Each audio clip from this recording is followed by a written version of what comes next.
Chapter 4. Solomon's Princes. King Solomon was king over all Israel.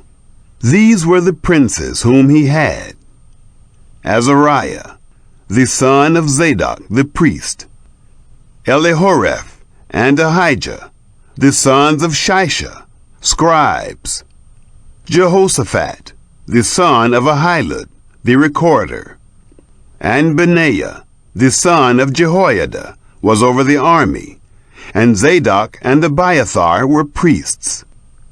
And Azariah, the son of Nathan, was over the officers. And Zabud, the son of Nathan, was chief minister, and the king's friend. And Ahishar was over the household, and Adoniram, the son of Abda, was over the men subject to forced labor. Solomon's 12 officers. Solomon had 12 officers over all Israel, who provided food for the king and his household. Each man had to make provision for a month in the year. These are their names: Ben-Hur, in the hill country of Ephraim; Ben-Deker, in Makaz, and in Shaalbim, and Beth-Shemesh, and Elon Beth-Hanan; Ben-Hesed, in Aruboth. To him pertained Soco, and all the land of Hepher; Ben-Abinadab, in all the height of Dor. He had Taphath, the daughter of Solomon, as wife; Baanah, the son of Ahilud, in Taanach and Megiddo, and all Beth-shean, which is beside Zarethan, beneath Jezreel, from Beth-shean to Abel-Meholah, as far as beyond Jogmeam; Ben-Geber, in Ramoth-Gilead. To him pertained the towns of Jair, the son of Manasseh, which are in Gilead. Even to him pertained the region of Argob, which is in Bashan, 60 great cities with walls and bronze bars; Ahinadab, the son of Iddo, in Mahanaim; Ahimaaz, in Naphtali. He also took Basemath, the daughter of Solomon, as wife; Baanah, the son of Hushai, in Asher and Bealoth; Jehoshaphat, the son of Peruah, in Issachar; Shimei, the son of Elah, in Benjamin; Geber, the son of Uri, in the land of Gilead, the country of Sihon, king of the Amorites, and of Og, king of Bashan, and he was the only officer who was in the land. Solomon's wealth. Judah and Israel were many, as the sand which is by the sea in multitude, eating and drinking and making merry. Solomon ruled over all the kingdoms, from the river to the land of the Philistines, and to the border of Egypt. They brought tribute and served Solomon all the days of his life. Solomon's provision for one day was 30 measures of fine flour, and 60 measures of meal, 10 head of fat cattle, and 20 head of cattle out of the pastures, and 100 sheep, besides harts and gazelles, and roebucks, and fattened fowl. For he had dominion over all the region on this side the river, from Tiphsah even to Gaza, over all the kings on this side the river, and he had peace on all sides around him. Judah and Israel lived safely, every man under his vine and under his fig tree, from Dan even to Beersheba, all the days of Solomon. Solomon had 40,000 stalls of horses for his chariots, and 12,000 horsemen. Those officers provided food for King Solomon, and for all who came to King Solomon's table, every man in his month. They let nothing be lacking. Barley also, and straw for the horses, and swift steeds brought they to the place where the officers were, every man according to his duty. Solomon's wisdom. God gave Solomon wisdom and understanding exceeding much, and very great understanding, even as the sand that is on the seashore. Solomon's wisdom excelled the wisdom of all the children of the East, and all the wisdom of Egypt. For he was wiser than all men, than Ethan the Ezrahite, and Heman, and Calcol, and Darda, the sons of Mahol. And his fame was in all the nations all around. He spoke 3,000 proverbs, and his songs were 1,005. He spoke of trees, from the cedar that is in Lebanon, even to the hyssop that springs out of the wall. He spoke also of animals, and of birds, and of creeping things, and of fish. There came of all peoples to hear the wisdom of Solomon, from all kings of the earth who had heard of his wisdom. Chapter 5. Preparations for the Temple. Hiram, king of Tyre, sent his servants to Solomon, for he had heard that they had anointed him king in the place of his father. For Hiram was ever a lover of David. Solomon sent to Hiram, saying, You know how that David my father could not build a house for the name of Yahweh his God, for the wars which were about him on every side, until Yahweh put them under the soles of his feet. But now Yahweh my God has given me rest on every side. There is neither adversary nor evil occurrence. Behold, I purpose to build a house for the name of Yahweh my God, as Yahweh spoke to David my father, saying, Your son, whom I will set on your throne in your place, he shall build the house for my name. Now therefore, command that they cut me cedar trees out of Lebanon. My servants shall be with your servants, and I will give you wages for your servants, according to all that you shall say. For you know that there is not among us any who knows how to cut timber, like the Sidonians.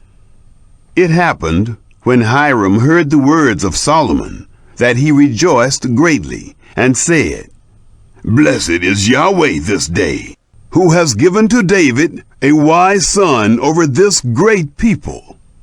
Hiram said to Solomon, saying, I have heard the message which you have sent to me. I will do all your desire concerning timber of cedar, and concerning timber of fir. My servants shall bring them down from Lebanon to the sea. I will make them into rafts to go by sea to the place that you shall appoint me, and will cause them to be broken up there, and you shall receive them. You shall accomplish my desire in giving food for my household. So Hiram gave Solomon timber of cedar and timber of fir according to all his desire. Solomon gave Hiram 20,000 measures of wheat for food to his household, and 20 measures of pure oil. Solomon gave this to Hiram year by year. Yahweh gave Solomon wisdom, as he promised him. And there was peace between Hiram and Solomon, and they two made a treaty together. Solomon's workmen and laborers. King Solomon raised a levy out of all Israel, and the levy was 30,000 men.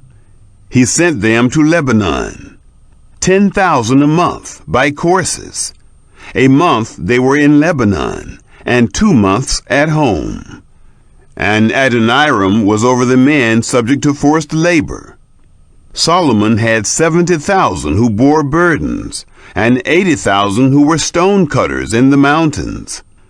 Besides Solomon's chief officers who were over the work, 3,300 who bore rule over the people who labored in the work. The king commanded, and they cut out great stones, costly stones, to lay the foundation of the house with worked stone. Solomon's builders and Hiram's builders and the Gebalites did fashion them, and prepared the timber and the stones to build the house. Chapter 6. Solomon builds the temple.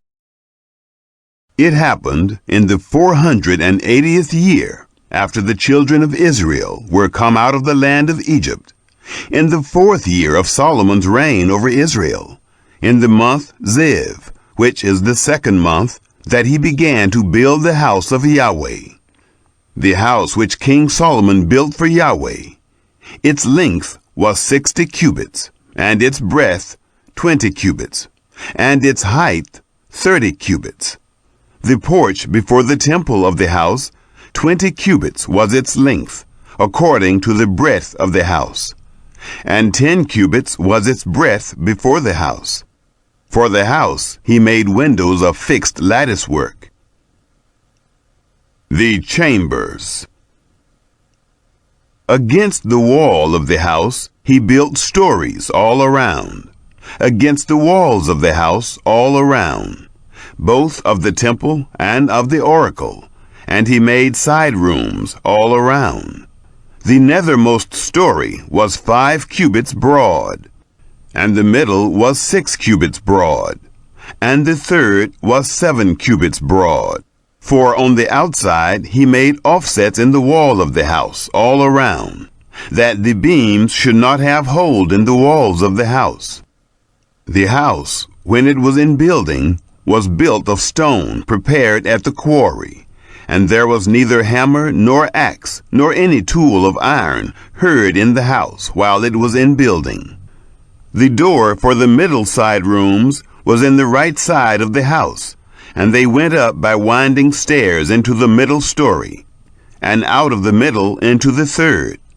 So he built the house and finished it, and he covered the house with beams and planks of cedar. He built the stories against all the house, each 5 cubits high, and they rested on the house with timber of cedar. God's promise. The word of Yahweh came to Solomon, saying, Concerning this house which you are building, if you will walk in my statutes, and execute my ordinances, and keep all my commandments to walk in them, then will I establish my word with you, which I spoke to David your father. I will dwell among the children of Israel, and will not forsake my people Israel. So Solomon built the house and finished it. The temple's interior. He built the walls of the house within with boards of cedar, from the floor of the house to the walls of the ceiling. He covered them on the inside with wood, and he covered the floor of the house with boards of fir. He built 20 cubits on the hinder part of the house with boards of cedar, from the floor to the walls of the ceiling. He built them for it within, for an oracle, even for the most holy place. The house, that is, the temple before the oracle, was 40 cubits long. There was cedar on the house within, carved with buds and open flowers. All was cedar. There was no stone seen. He prepared an oracle in the midst of the house within, to set there the ark of the covenant of Yahweh. Within the oracle was a space of 20 cubits in length, and 20 cubits in breadth, and 20 cubits in its height. And he overlaid it with pure gold, and he covered the altar with cedar. So Solomon overlaid the house within with pure gold. And he drew chains of gold across before the oracle, and he overlaid it with gold. The whole house he overlaid with gold, until all the house was finished. Also the whole altar that belonged to the oracle he overlaid with gold. The cherubim. In the oracle he made 2 cherubim of olive wood, each 10 cubits high. 5 cubits was the one wing of the cherub, and 5 cubits the other wing of the cherub. From the uttermost part of the one wing to the uttermost part of the other were 10 cubits. The other cherub was 10 cubits. Both the cherubim were of one measure and one form. The height of the one cherub was 10 cubits, and so was it of the other cherub. He set the cherubim within the inner house, and the wings of the cherubim were stretched forth, so that the wing of the one touched the one wall, and the wing of the other cherub touched the other wall. And their wings touched one another in the midst of the house. He overlaid the cherubim with gold. He carved all the walls of the house around with carved figures of cherubim, and palm trees, and open flowers, inside and outside. The floor of the house he overlaid with gold, inside and outside. The doors. For the entrance of the oracle he made doors of olive wood. The lintel and doorposts were a 5th part of the wall. So he made 2 doors of olive wood. And he carved on them carvings of cherubim and palm trees and open flowers, and overlaid them with gold. And he spread the gold on the cherubim and on the palm trees. So also made he for the entrance of the temple door posts of olive wood, out of a 4th part of the wall, and 2 doors of fir wood. The 2 leaves of the one door were folding, and the 2 leaves of the other door were folding. He carved thereon cherubim and palm trees and open flowers, and he overlaid them with gold fitted on the engraved work. The courtyard. He built the inner court with 3 courses of cut stone, and a course of cedar beams. In the 4th year was the foundation of the house of Yahweh laid, in the month Ziv. In the 11th year, in the month Bul, which is the 8th month, was the house finished throughout all its parts, and according to all its fashion. So was he 7 years in building it. Chapter 7. Solomon builds his palace. Solomon was building his own house 13 years, and he finished all his house.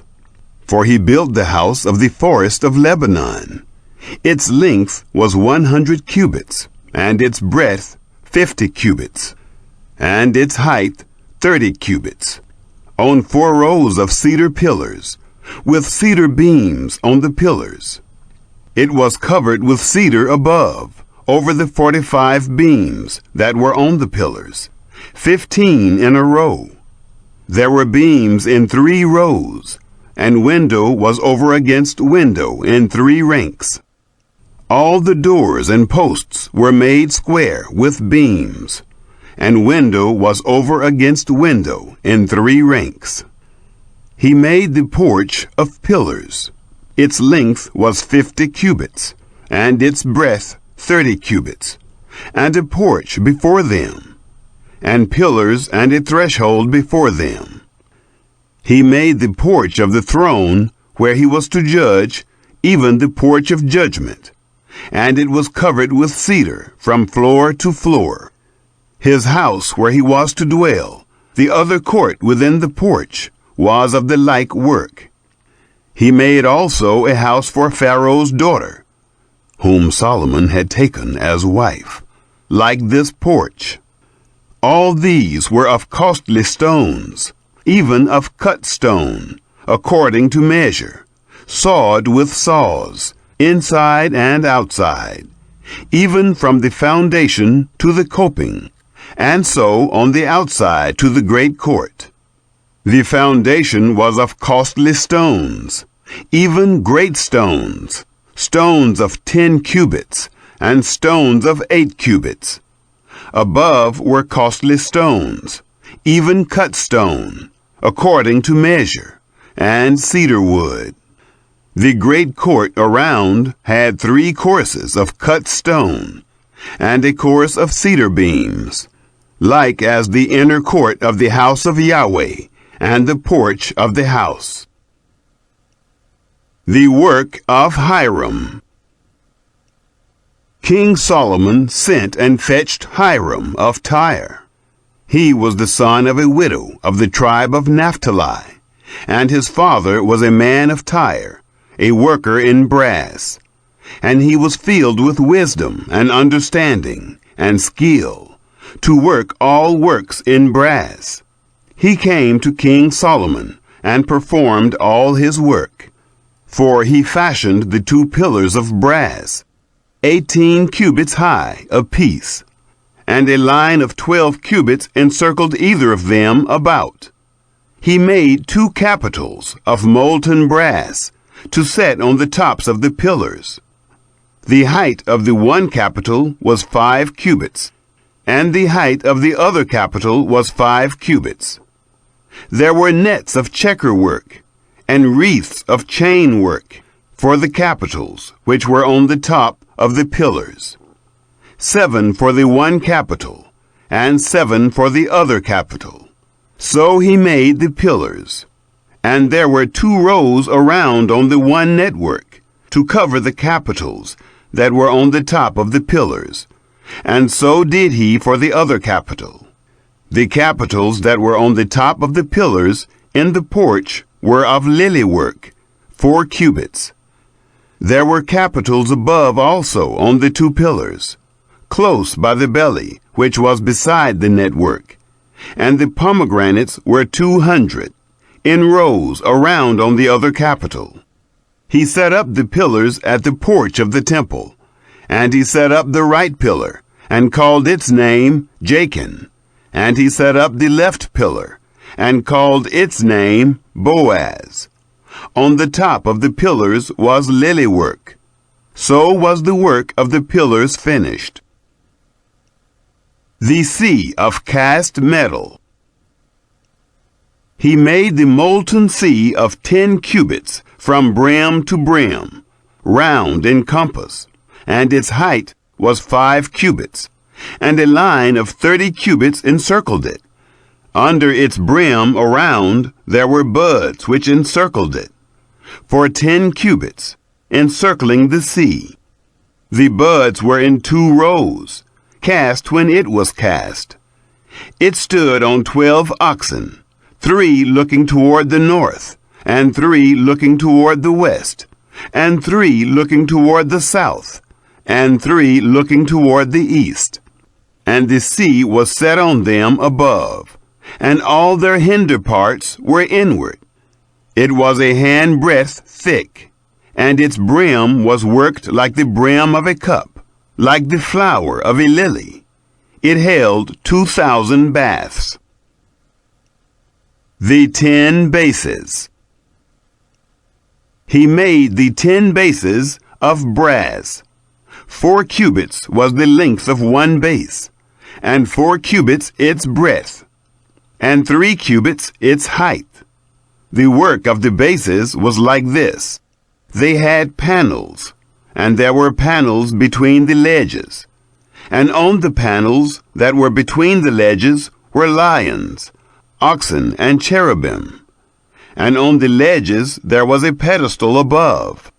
And beneath the lions and oxen were wreaths of hanging work. Every base had 4 bronze wheels, and axles of brass, and the 4 feet of it had supports. Beneath the basin were the supports molten, with wreaths at the side of each. The mouth of it within the capital and above was a cubit, and its mouth was round after the work of a pedestal, a cubit and a half. And also on its mouth were engravings, and their panels were 4 square, not round. The 4 wheels were underneath the panels, and the axles of the wheels were in the base. And the height of a wheel was a cubit and half a cubit. The work of the wheels was like the work of a chariot wheel. their axles and their rims and their spokes and their naves were all molten. There were 4 supports at the 4 corners of each base. Its supports were of the base itself. In the top of the base was there a round compass, half a cubit high, and on the top of the base its stays and its panels were of the same. On the plates of its stays and on its panels he engraved cherubim, lions, and palm trees, according to the space of each, with wreaths all around. In this way he made the 10 bases. All of them had 1 casting, 1 measure, and 1 form. The 10 bronze basins. He made 10 basins of brass. 1 basin contained 40 baths, and every basin was 4 cubits, and on every one of the 10 bases 1 basin. He set the bases, 5 on the right side of the house, and 5 on the left side of the house. And he set the sea on the right side of the house eastward, toward the south. The vessels. Hiram made the pots, and the shovels, and the basins. So Hiram made an end of doing all the work that he worked for King Solomon in the house of Yahweh. The 2 pillars, and the 2 bowls of the capitals that were on the top of the pillars, and the 2 networks to cover the 2 bowls of the capitals that were on the top of the pillars, and the 400 pomegranates for the 2 networks, 2 rows of pomegranates for each network, to cover the 2 bowls of the capitals that were on the pillars, and the 10 bases, and the 10 basins on the bases, and the 1 sea, and the 12 oxen under the sea, and the pots, and the shovels, and the basins. Even all these vessels, which Hiram made for King Solomon, in the house of Yahweh, were of burnished brass. In the plain of the Jordan did the king cast them, in the clay ground between Succoth and Zarethan. Solomon left all the vessels unweighed, because they were exceeding many. The weight of the brass could not be found out. Solomon made all the vessels that were in the house of Yahweh, the golden altar, and the table whereupon the showbread was, of gold, and the lampstands, 5 on the right side, and 5 on the left, before the oracle, of pure gold, and the flowers, and the lamps, and the tongs, of gold, and the cups, and the snuffers, and the basins, and the spoons, and the firepans, of pure gold, and the hinges, both for the doors of the inner house, the most holy place, and for the doors of the house, to wit, of the temple, of gold. Thus all the work that King Solomon worked in the house of Yahweh was finished. Solomon brought in the things which David his father had dedicated, even the silver, and the gold, and the vessels, and put them in the treasuries of the house of Yahweh.